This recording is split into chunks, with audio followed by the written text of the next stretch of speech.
Bonjour Lisiane Claus. Ce qu'on voudrait, c'est de nous expliquer votre activité au sein de l'atelier thématique. Alors j'ai plusieurs animez. casquettes. Oui. Je m'occupe du rallye, qui est notre fête de rentrée en septembre. C'est dans le vieux Béziers. Ça permet à nos adhérents de voir des choses devant lesquelles ils passent, mais qu'ils n'ont pas vu, pas remarqué. C'est moi qui fais le parcours, qui crée le parcours. Je suis aidée par deux adhérentes de Béziers Plaisir, dont une était une guide. Voilà. Après, je m'occupe des visites de patrimoine dans Béziers à la demi-journée. Nous avons fait l'hôtel de ville la semaine dernière, le théâtre le mois dernier, nous avons fait l'acropole, nous avons fait le parcours des fresques. Voilà. On en fait une par mois. Ça a tellement de succès que voilà. Et de ce côté, est-ce que vous avez un projet qui est intéressant pour le futur? À la rentrée, j'aimerais bien, dans les visites patrimoine, j'aimerais bien voir le couvent de Sainte-Marie, où il y avait le père Gaillard, qui va être vendu par la ville incessamment là, dans l'été, donc j'aimerais bien prévoir ça avant la vente. Alors j'ai une petite anecdote sur laquelle j'aimerais insister. Il y a 3 ou 4 ans, Georges est présent, j'avais mis dans le rallye la visite de la synagogue. Pourquoi c'est intéressant? Expliquez-nous. Parce que c'est notre ancien. histoire, c'est ancien. On parle des religions, des conflits de religion, et les Juifs, c'est ce qu'ils nous ont aussi raconté, c'est ce que j'avais perçu, se cachaient pendant un temps tellement ils craignaient les... Et d'ailleurs, on a beaucoup plus d'explications sur la vie Exactement, des Juifs dans la ville exactement. qu'on ne soupçonnait pas. Et Ils qu'on ont demandé pas. à ce que ça redevienne dans le parcours historique de la Et ville. d'ailleurs, c'est prévu dans le parcours des journées du patrimoine. Oui, et ça ne l'était chaque année. plus. Ils se cachaient. Ils se cachaient parce qu'ils craignaient les incidents. Donc j'ai beaucoup aimé, on a eu un accueil formidable. 80% des participants ne savaient pas qu'il y avait une synagogue et ne savaient pas où elle était. Voilà, j'avais cette chance. Et écoutez, c'est incroyable comme nous avons été reçus et les gens étaient vraiment contents que voilà, j'aime bien des anecdotes comme ça. On passe dans les rues, on passe sans s'apercevoir qu'il y a des bâtiments magnifiques avec une architecture très importante et qui font partie de l'histoire biterroise. Est-ce que vous pouvez mentionner quelques-uns de ces bâtiments? Il y a le théâtre déjà. Nous avons fait la cathédrale. Les bâtiments, nous sommes rentrés dans le musée archéologique, l'hôtel Berger. Oui, on fait avec les deux guides qui sont Peggy Albert et Serge, j'ai oublié le nom, qui sont des guides de l'Aglo. Voilà, exactement. Ils sont enchantés, ravis de travailler avec nous. Et à chaque fois, je refuse du monde. Il y a 3-4 groupes, des petits groupes de 30 parce qu'après, c'est pas gérable. Mais je refuse du monde. De toute façon, toutes les activités dont je m'occupe, je refuse du monde.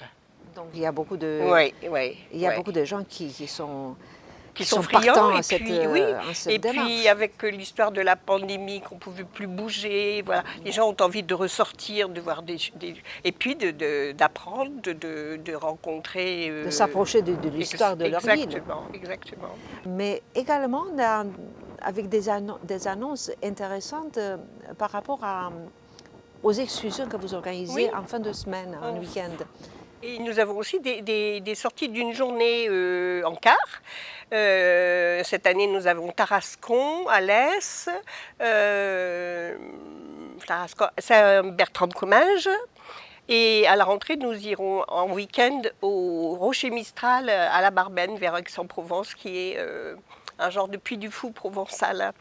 Et qui choisit la visite, le thème de la visite? Quelquefois, Georges, il entend des idées ou il voit des choses à la télé, et moi aussi beaucoup.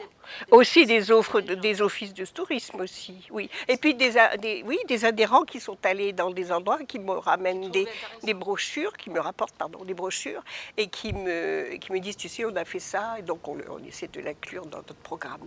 Donc j'ai compris que vous êtes en permanente coopération avec l'Office du tourisme, d'une part, oui. et la mairie, peut-être le département culturel, d'autre part. Parlez-nous de ça. Comment se passe cette coopération que vous avez avec les deux organismes? C'est plutôt avec les deux guides de l'agglo. Oui, les endroits de la mairie que l'on visite, on a toujours un accueil formidable, hein. On a fait le théâtre le mois dernier et l'hôtel de ville mardi, ça se passe super bien. Ouais, ça se passe super bien. Ouais. Donc, eux, ils vous facilitent Oui. Oui, la oui. rentrée l'entrée dans ces bâtiments. Déjà parce que notre association elle est très reconnue maintenant sur Béziers et On l'a vu d'ailleurs lors de l'Assemblée générale, exactement.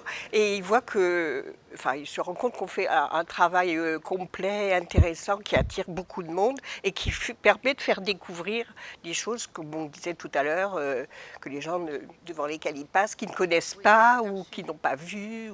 Voilà. Est-ce que ça vous arrive de répéter des visites? Ça nous est arrivé parce qu'il y a des adhérents qui veulent revoir des choses et puis il y a des nouveaux adhérents qui n'ont pas fait certaines choses. Donc je vois à la dernière sortie, on m'a demandé de refaire la visite de Midi Libre ou des sites qu'ils ont aimés et qu'ils aimeraient revoir. Ouais. Est-ce qu'il y a des adhérents qui vous sollicitent de faire certaines visites ou de voir certains sites? Oui, oui. Il y a même des adhérents, comme je vous disais tout à l'heure, qui me rapportent de la doc en me disant tiens, Lisiane, à titre personnel ou avec d'autres groupes dans leur village, etc. Ils sont allés voir. Voilà.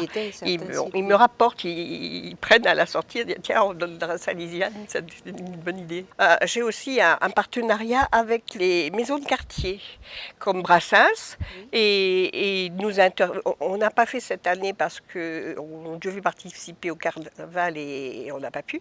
Mais nous participons, nos animateurs participent à l'esprit de la fête de quartier. Enfin, ils ajoutent des activités comme la peinture, la magie. Et alors les gamins, ils se précipitent sur ces stands.